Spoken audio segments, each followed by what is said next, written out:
He wasn't the loudest gangster. He wasn't the most violent, and he rarely pulled a trigger. But without him, organized crime in America might never have become a business empire. This is the story of Meyer Lansky, the financial architect behind the American Mafia. And this is not a story of glory. It's a story of power, money, and consequences. Meyer Lansky was born in 1902 in Grodno, then part of the Russian Empire. His Jewish family fled violent persecution and arrived in New York City in 1911.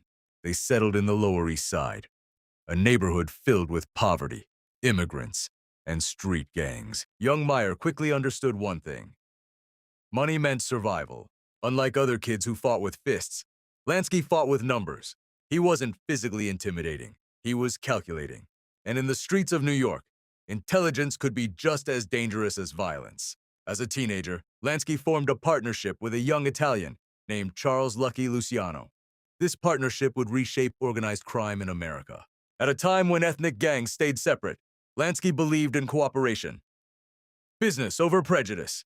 Together, they helped modernize criminal operations, turning scattered gangs into structured organizations.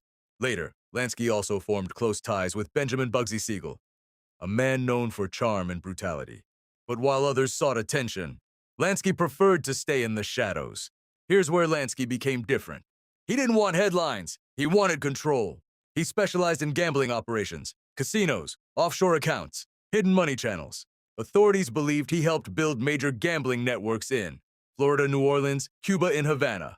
Before the Cuban Revolution, American mob figures invested heavily in casinos. Lansky was one of the financial coordinators. But when Fidel Castro took power in 1959, everything collapsed overnight.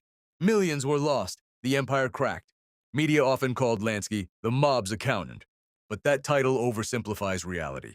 He was not just doing bookkeeping. He was structuring international operations. Unlike violent figures like Al Capone, Lansky rarely appeared in crime scenes. He focused on investment structures, money laundering systems, risk management. In many ways, he treated crime like a corporation. But here's the important truth. Organized crime destroys communities. Gambling addiction ruins families. Violence follows illegal power structures. Lansky may have avoided headlines, but the system he helped build caused real harm. For decades, authorities tried to convict Lansky. He was investigated repeatedly for tax evasion and racketeering. In the 1970s, facing legal pressure, he attempted to move to Israel under the law of return. But Israel denied him permanent residency, arguing that his criminal background made him inadmissible. He returned to the United States. Despite years of investigations, many major charges failed to stick. This created a myth that he outsmarted the system. But reality is more complex. He lived under constant investigation, constant surveillance, constant legal threat.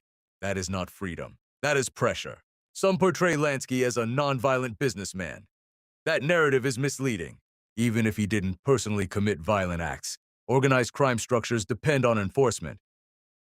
And enforcement means fear. The image of the calm financial genius hides the truth. Illicit empires survive on intimidation. Meyer Lansky died in 1983 in Miami Beach. Contrary to popular myth, reports suggest he did not die a billionaire. His fortune remains debated. What is clear, however, is this. He spent his life managing risk, but never escaping consequence. History remembers him not as a hero, but as a key architect of American organized crime. This video is for educational and historical analysis only. We do not glorify criminal activity. Understanding figures like Meyer Lansky helps us understand how organized crime evolves and why transparency, law enforcement, and financial regulation matter today.